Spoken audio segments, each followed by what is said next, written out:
Hi there, football fans, and welcome to Transfermarkt TV International. My name is Trevor Evans, bringing you the latest news, rumours, statistics from across the world of football. We're going to jump in with a biggie, and Mbappé is going to be raising lots of attention this summer with uncertainty around his future at Paris Saint-Germain. They want to tie him down to a new contract, Neymar too, and Real Madrid and Liverpool are chasing him. Liverpool have lots of attacking quality options, but where would Mbappé fit in there? Mane, Salah starting to age, and it could be time to strike. Mbappé could be looking for a new challenge. He's finding Ligue 1 a little bit easy. He scored 97 and assisted 58 in 132 games, and he's won the title in most of those seasons. There's a Nike connection there with Liverpool, and with his current market value of 180 million euros, it's going to be a biggie deal to price him away. And that starts the ins and outs at Real Madrid, and we're going to dig a little bit deep into Sergio Ramos. Long-term club captain is holding out for a 2-year extension. He was initially offered a 1-year option with a slight pay rise, but he wants 2 years for the security with no pay rise. He recently made a record-breaking appearance for Spain, although he did miss 2 penalties after previously scoring 25 in a row.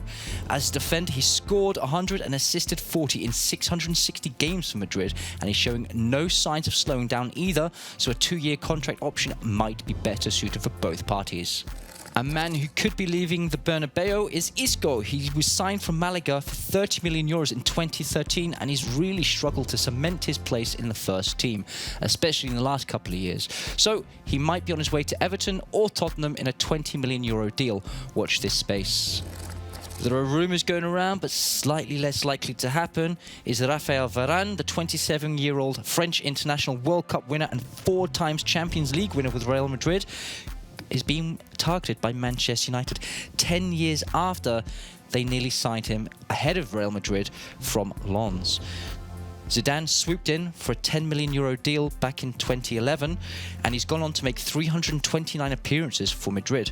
He has 18 months left on his current contract, and a series of underwhelming performances could see him on the way out, but highly unlikely if you ask me, and United have lots of current centre-backs in their squad, so perhaps they need to offload a couple to make some space before they can secure such a signing with the likes of Phil Jones, Eric Bailly and Marcos Rojo in their ranks. And someone who could be on his way to Real Madrid, not yet, but perhaps a little bit later, is 18-year-old French international Camavinga. He's been getting quite a lot of attention, and he's intent on continuing his development and biding his time. He could be on the verge of signing a new contract at Rennes, which would then see him on the radar for Manchester United, Real Madrid and co in the future. Will they still be interested in a couple of years? Time will tell. He started this season very strong, with 9 games, a goal and an assist. Rennes are currently in 3rd position after 10 games this season. And as we said, Real Madrid, this is the last one, are going to be quite busy this winter. David Alaba being lined up, it could hinge on the Ramos and Varane situation, or it could be an additional centre-back to add to their squad. He's unhappy at Bayern Munich. We know that he's not prepared to sign the offer on the table, and that's priming Paris Saint-Germain, Chelsea and Real Madrid to pay attention. Now over to Portugal, and current superstar Cabral of Sporting is being targeted by West Ham and Southampton, who are long-time admirers of the Cape Verde international. He does have a release clause of 40 million euros, but perhaps Sporting will be willing to compromise on this winter. The Saints and Hammers are thought to be monitoring the player, with Tottenham having already previously made a move for him in the last transfer window. He's played a total of 59 games for Sporting, scoring 12 and assisting a further 12, and rumour has it he's got quite a beastly free kick upon him too. Another player who very nearly made his way to London in the last transfer window is Aitor Fernandez from Levante, who nearly made his way to Arsenal. However, things didn't quite materialise, and maybe Arsenal will renew that interest in the new year. On the theme of goalkeepers, and Kepa, the outcast at Chelsea, could be willing to take a pay cut to make a loan move this January to secure his place in the Spanish squad for the 2021 European Championships. He's completely phased out at Chelsea with the arrival of their new goalkeeper, and he might be looking for a way to find some game time away from Stamford Bridge. And I'm afraid this one is veering on the edge of insanity. Recently capped England central midfielder is being lined up by Chelsea in case they can't get Declan Rice. Maybe one for the future, but short term, especially since Dortmund just shelled out 30 million euros for the man, it's highly unlikely to happen anytime soon.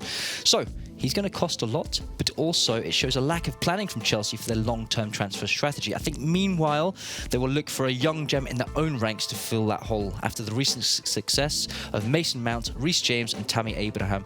And if you want to throw into that pile too, Declan Rice, who was a youth trainee at Chelsea before moving to West Ham.